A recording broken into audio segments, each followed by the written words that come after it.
تجربتنا اليوم راح تكون عن الصيد. زي ما انتم شايفين انا مو لابس نظارة غوص حاليا، بس معاي سنار. حنجرب مع بعض ونشوف ايش نقدر نصيد اليوم باذن الله. باذن الله نصيد اكبر سمكة في المكان، لانه انا مرة جيعان واحتاج اتغدى. حنشوف مع بعض الاسعار، حنشوف مع بعض كيف راح نصيد، لانه انا طازة لسه جديد في هذا العالم، لكن نحب البحر وبنجرب كل شيء في البحر باذن الله.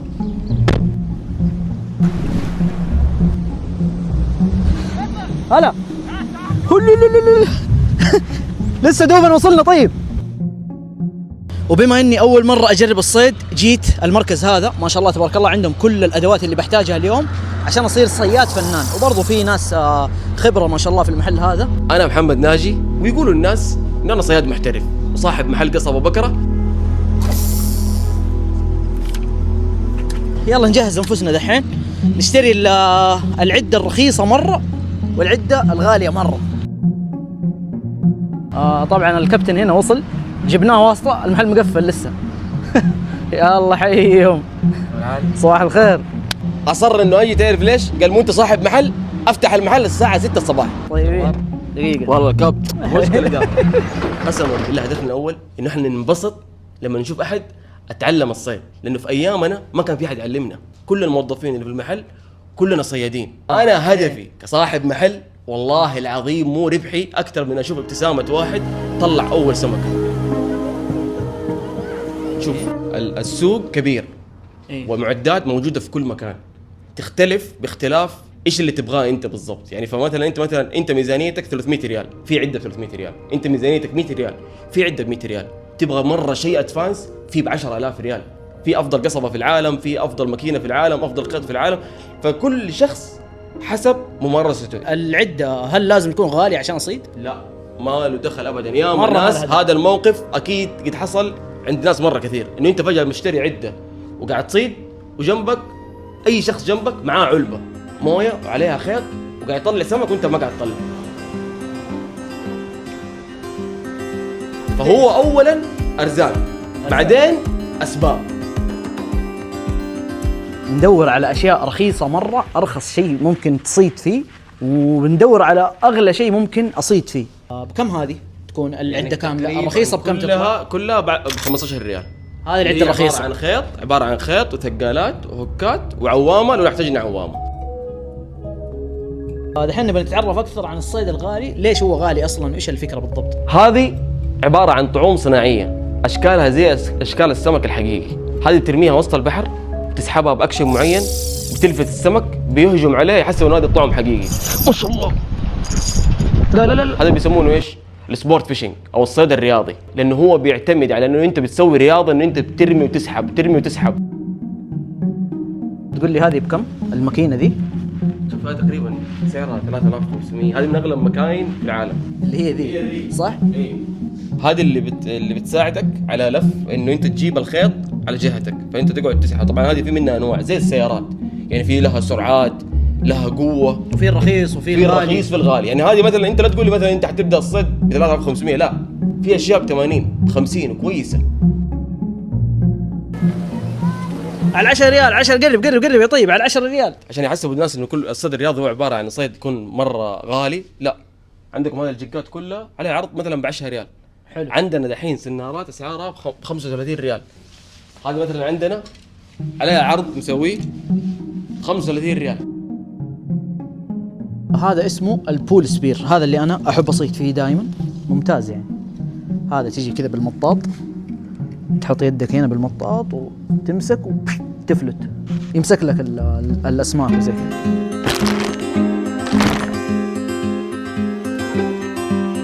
الصياد برضو مهم عنده المظهر كيف يا مجيد كصياد؟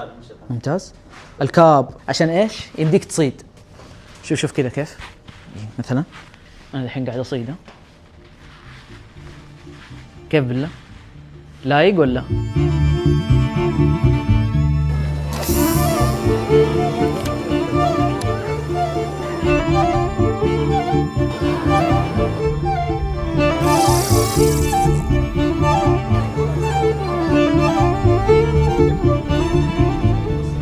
صياد يعني. شوف من ورا كذا ماشي، بالله مو مظهر صياد فنان محترف قديم، ما مشي توهم الحين، باين انه خبره قديم في البحر. شوفوا يا جماعة الخير كيسي أنا ما في شيء فاضي. 15 بسيط بهذه أنت متأكد؟ لا قصدي المعدات هذه ايش حتجيب لنا؟ لا حتجيب سمك ان شاء الله بإذن والله؟ والله احتمال ممكن انت تفوز. ترى والله يقولوا لنا ترى المعدات الرخيصة أحيانا تجيب لك أسماك حلوة. مو مخططين ترى فين رايحين، احنا مو دايرين فين بنروح نصيد. الافضل انت تروح مكان ما يكون فيه ناس كثير مره. ليش؟ لان تكون في فرص صيد اكبر لك. مع انه اليوم الاجواء ترى الحسودين يجي طالع فيك. هذا اشوفها دائما. هي كمان الفكره كمان عشان اصلا الاجواء اليوم اصلا حتكون بعد شويه الهواء حيشد برضه، بس نحن نبغى نجرب.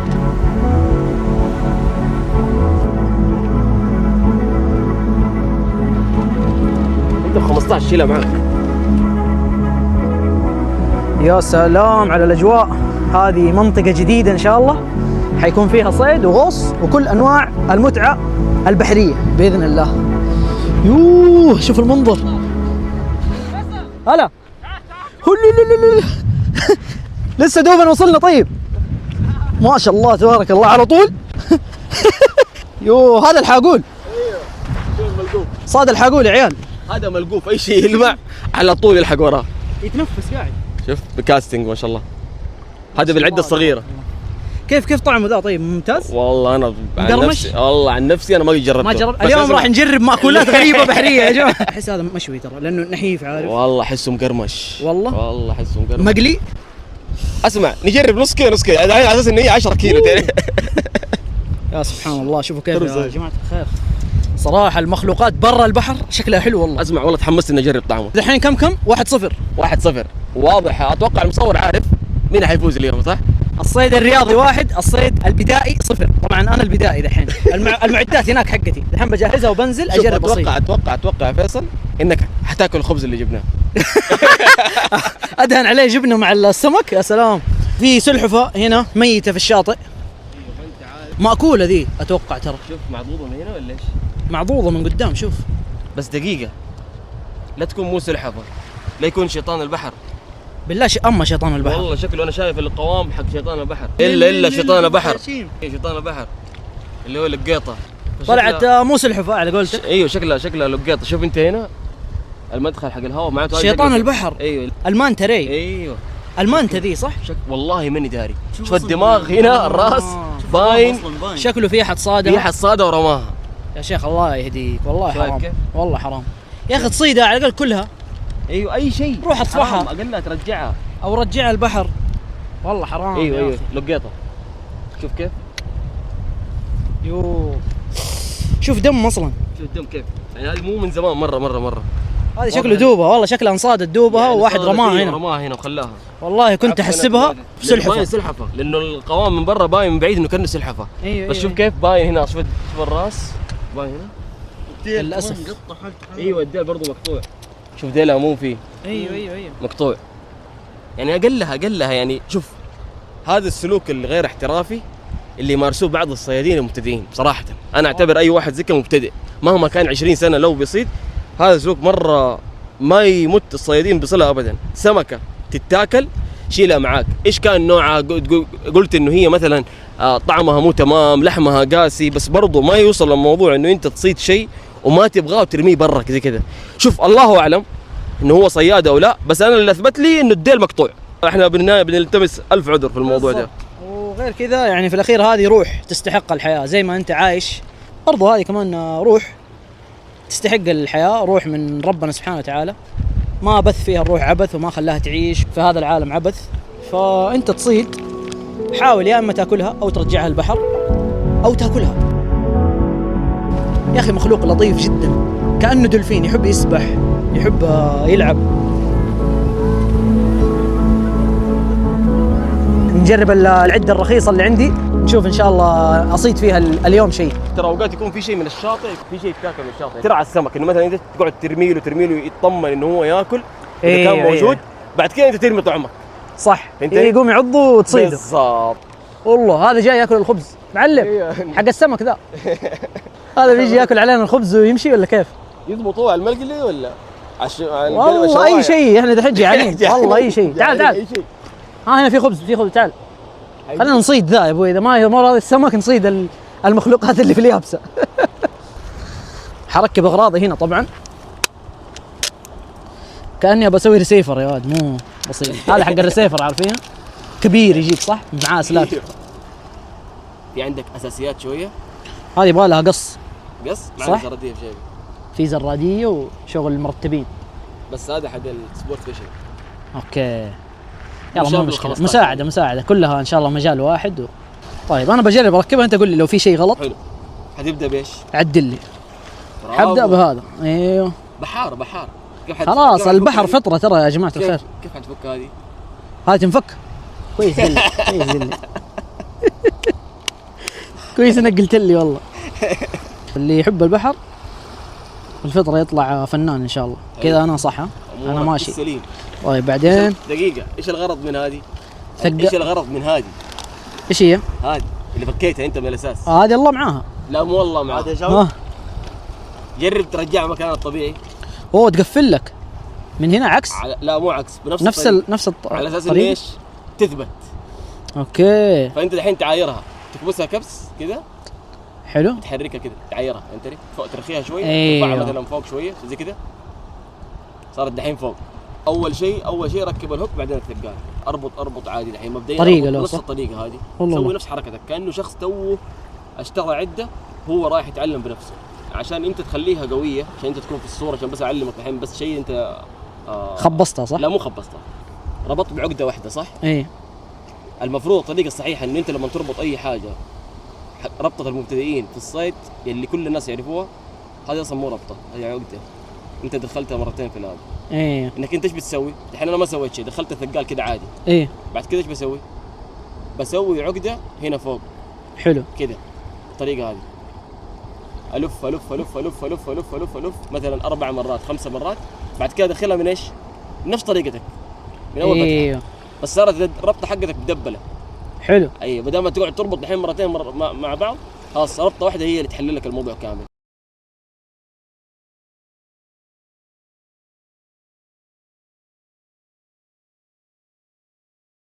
هذه ما فيها، هذه ارخص شيء. انت اخذت ارخص شيء ب 10 ريال. كله ب 15. كله ب 15. 15 فهمتني؟ هذيك الحاله ب 15 كان دفعت 30. هذا غالي كذا غالي والله. جرب انت ترمي اول رميه، بس النايلون تخرجه من البكره، نسحبه. ايوه زي كذا، تخليه فالت كذا عادي وترمي انت ماخذ راحتك. يا سلام. جرب دحين انت ارمي. طيب والله خايف تيجي في المصور ولا لا روح ما عليك. بسم الله. ايوه يلا يا جماعه ان شاء الله يطلع لي حوت. شوف لازم انت يكون معاك النايلون في يدك زي كذا. ليه؟ عشان لو في نقر تحس بيه. والله انا شايف هذا قاعد يرجع لنا على قولتك. ايوه زي ما قلت لك الهواء قاعد يرجع يا عيال. خلينا نقدم، والله احس نقدم احسن. خلينا نخش البحر. انا نفسي اغوص اصلا، اسوي نفسي هناك اني اتقربع اغوص. شايف جو بدا يجوا، شايفهم يتحركوا. ايه بس هم شايفيننا. شوف جو مره ثانيه شوف. شايف الظل حقهم كيف؟ ايوه شايفهم والله شغالين. ايوه الاسماك قاعدين يتجمعوا ويبعدوا يتجمعوا ويبعدوا.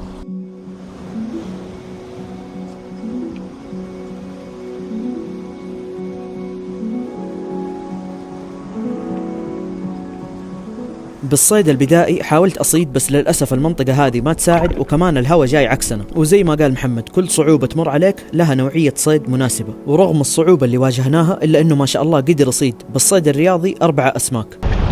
أيوة ما شاء الله. لا مو حقول كراية.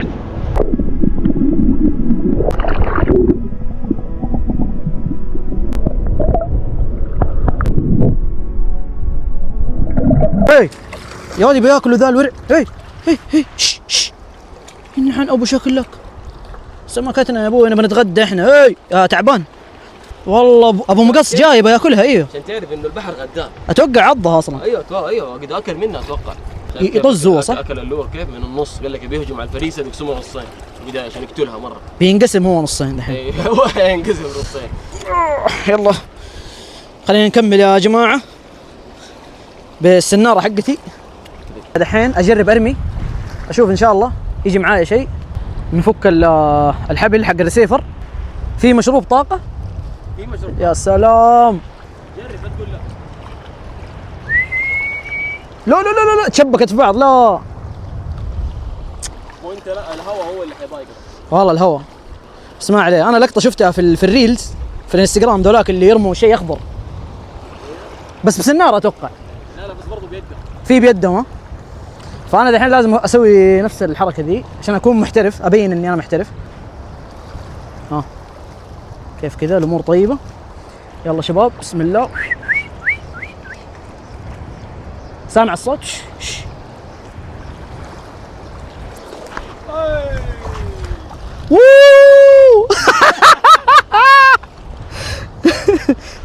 لو نزلتها كده افضل. شكلي بروح امشي قدام احطها وارجع. مستحيل يعني. كل محاولاتي بالصيد العادي كانت سيئة، أتوقع أنه يبغى لها عمق ما يبغى لها شاطئ، ومحمد مستمتع بالصيد الرياضي، فأجبت عصير عشان أحاول أضبط معاه العلاقة عشان يعلمني على الصيد الرياضي وأستخدم أغراضه، وضبطت معاه الخطة الحمد لله، وشلت الأدوات حقت الصيد الرياضي وبدأت أجرب، وحاولت أقدم أكثر عشان أقدر أخذ مساحة أكبر وأستهدف أسماك أكثر قدام. طبعا مسوي خبرة وحنكة، بس للأسف الشيء الوحيد اللي قاعد أصيده هو الطحالب. لكن الشيء الرهيب واللي حمسني أكثر إنه أنا قدرت أتقن السحب والرمي 70% تقريبا من أول محاولة. بسم الله. منطقة ثانية هذه يا عيني. الله ولا شيء. نقدم كمان شوية ولا؟ يلا يلا يلا أخير أخير أخير. بسم الله بسم الله يا رب. هذه الرمية أسطورية ترى، هذه الرمية خبرة. ترى الوالد الله يرحمه ويغفر له كان صياد فنان، فأنا أظن لأنه كان صياد فنان عشان كذا أنا برضو فنان يعني. تقريبا ختمنا المكان هذا. ختمنا المكان هذا 70%. صدنا في عدة أماكن ما شاء الله، الشاطئ كبير جدا اكتشفناه اليوم. استمتعت الصراحة بالمغامرة هذه. دحين باقي لنا مكان ثاني حننزل نصيد فيه، وبرضه في نفس الوقت نحتاج كمان ناخذ لنا غوصة خفيفة. وصلنا للمكان الثاني. هذا المكان طبعا اللي إن شاء الله راح نجرب فيه الصيد الرخيص، لأنه أمس كان المكان صراحة رهيب. استكشفنا مكان جديد وجميل جدا، بس كان حلو للصيد الرياضي. لكن هذا المكان حيكون حلو بإذن الله للصيد الرياضي وللصيد بالأدوات الرخيصة.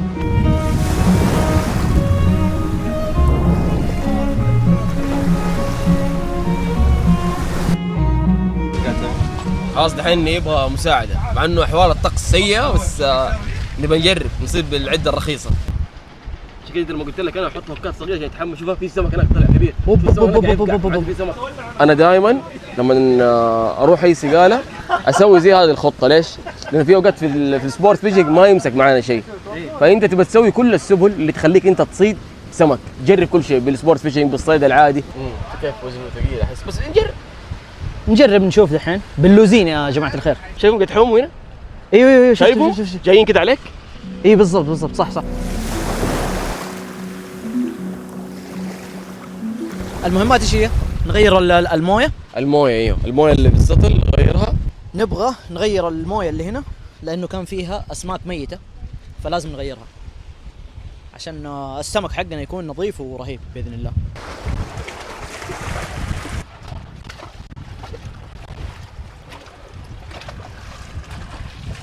ايه الحين قاعد اعبي خلاص. طبعا عبيت مويه كثير لانه اكيد حنصيد كثير ان شاء الله. ثقة لازم تكون واثق من نفسك.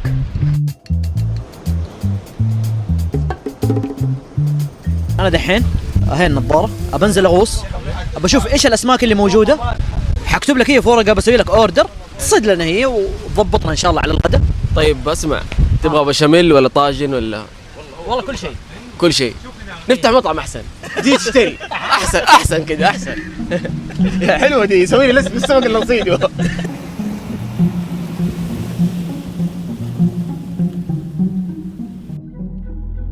وهنا تبدأ أحلى مرحلة في الرحلة كلها، إنك تغوص وتبرد نفسك بالأعماق وتستكشف مخلوقات وعالم غير عن عالمك اللي دوبك كنت فيه في اليابسة. وأنا أتبرد بالأعماق سبحان الله لقيت شعاب مرجانية شكلها غريب، كأنها شجرة طار منها الورق.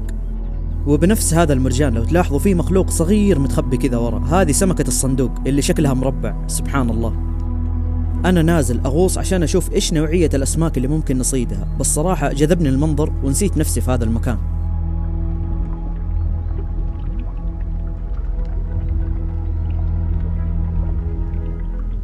هذه سمكة الري اللاسعة، دائما ماشية بسرعة وما تحب أحد يقرب منها، طول الوقت متقروشة. لقيت فيه أسماك جيدة للأكل، من الجوع قاعد أشوف الأسماك بعضهم مشوي وبعضهم مقلي. هذا سمك أبو عيون، عيونه كبار وطول الوقت مفهي واستيعابه بطيء جدا.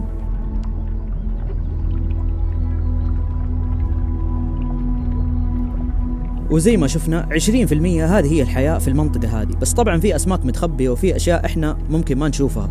وبشكل عام محمد قال أن الصيد راح يكون على الكسارة، تقريبا على عمق نص متر، لأنه المكان هذا في ناس تسبح وفي ناس تغوص وما يبغى يضايقهم بالصيد. وأتعلمنا شيء جميل من الصياد محمد عن الصيد، إنه أي ظرف ومهما كانت الصعوبات قدامك لازم تفكر وتجرب أساليب جديدة وما تحط لنفسك أعذار أبدا عشان تقدر تصيد وتوصل لهدفك. طبعا هذا الشيء برضو نقدر نطبقه على الحياة الواقعية. خلاص انه اسوي حلول، لا تقعد تحط اعذار، خلاص جرب. دحين قبل شويه كان متجمع على السمك جالس ياكل بس ما مسك معايا، معناته انه في بوادر تقول انه احنا حنصيد ان شاء الله باذن الله. اكتشفنا انه في عربي في سمك اقلب الصيد كله على عربي. يا سلام عليك، موجود ضبطت حاجة معينة لها بالضبط. يلا بسم الله أجرب أنا دحين أرمي يا شباب. يلا روح شوف الرمي. ها والله هوا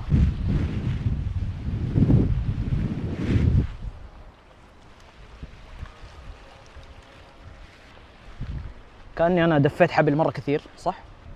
حط يدك في القصبة مضبوط، وعينك بين الماكينة.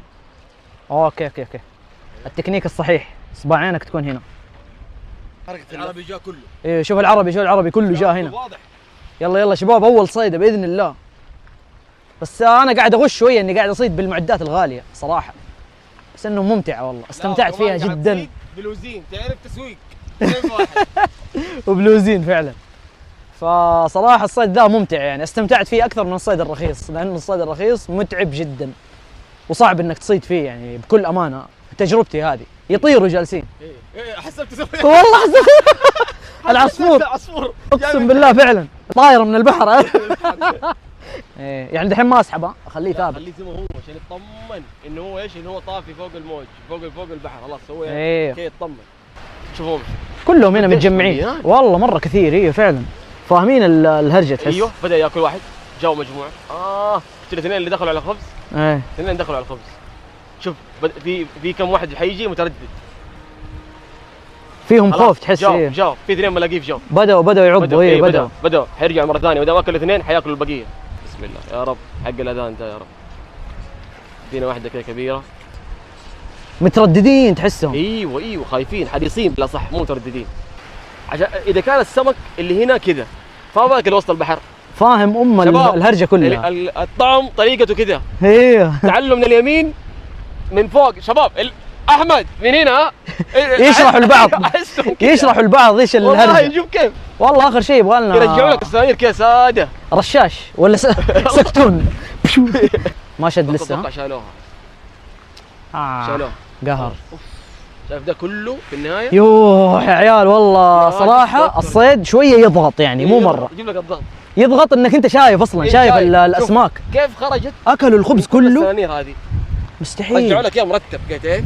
والله مستحيل. هذه لو ذبانه بتمسك فيها. 1 2 3 4 5 6 7 سنانير يا الله. والخبزه كانت قد كده ملفوفه بينهم. ايه بينهم، ما تخيل. لايف صدق ما شاء الله تبارك الله. خنزير.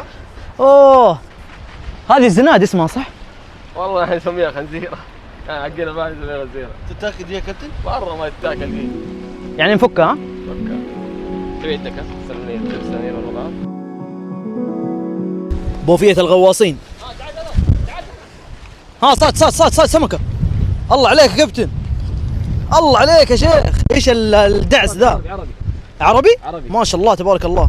شوف كيف يتحرك. ينفع نتغدى عليه. ها؟ ايوه امسكها رملت صح؟ ايه صارت بالرمل. يا سلام سمك بالرمل يا شباب اليوم. يلا نرجعها والله تزحلق مرة ذي. نتغدى عليه.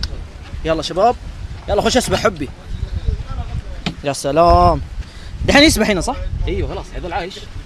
السمكة الأولى شباب الحمد لله. كفو والله يا كابتن. لا دحين ان شاء الله دام انه اكل خلاص باذن الله حياكل كثير.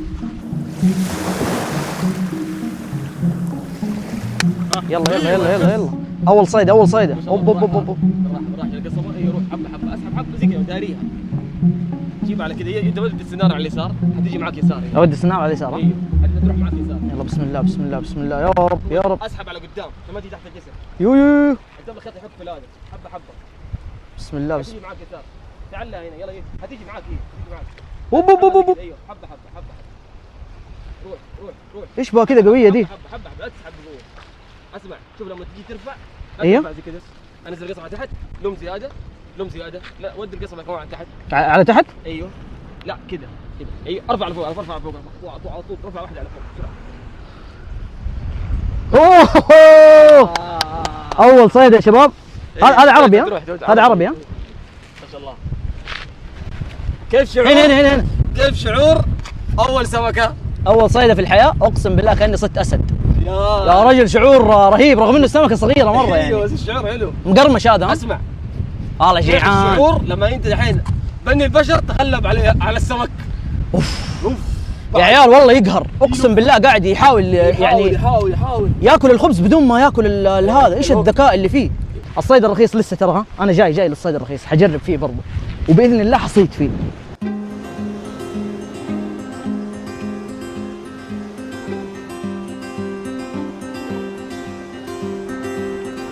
يلا شباب قاعدين نحاول نصيد والله بالمعدات الرخيصه صراحه. لازم اصيد فيها عشان اثبت لكم انه الفقير يقدر يصيد كمان باذن الله يعني. رزق هو طبعا. يلا يا رب يا كريم. والله في سمك هنا كبار ترى.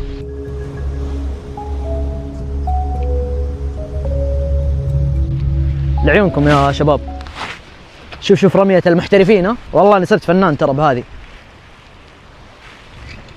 لا يغركم انها رخيصة ترى والله فيها احتراف وفن.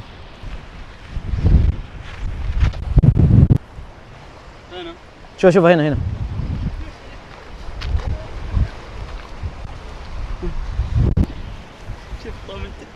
ايوه هو خليني ارفع دقيقة ابى ارمي هناك يا عمي ابعد شوي لا اصيدك عشان لان انا ترى ممتاز اني اصيد البشر بس. يلا بسم الله الرمية 250. خليني اوسع اكثر بوصل الامة هناك دحين انا. شوف الرمية تشبكت لا.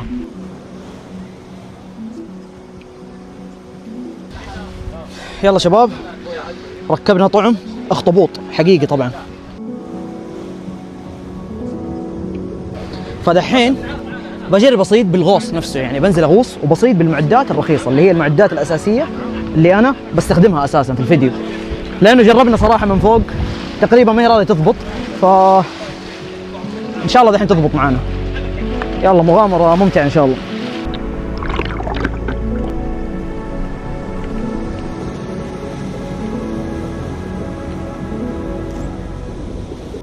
قرب وقت المغرب وأنا ما زلت أحاول أصيد، وبما إني غواص قلت لازم أصيد وأنا داخل البحر، ولحقت أنزل قبل لا يجي الليل ويظلم البحر. وأجمل شيء بتجربتي هذه إني أنزل أغوص وأشوف مجموعة أسماك مناسبة لي وأنزل لهم الحبل. نزلت أدور على أسماك لذيذة نقدر نتغدى عليها اليوم. أجمل شيء إني قاعد أشوف الأسماك قدامي وهي حوالين الهوك. لقيت مجموعة أسماك ممتازة فتوكلت على الله ونزلت لهم الحبل.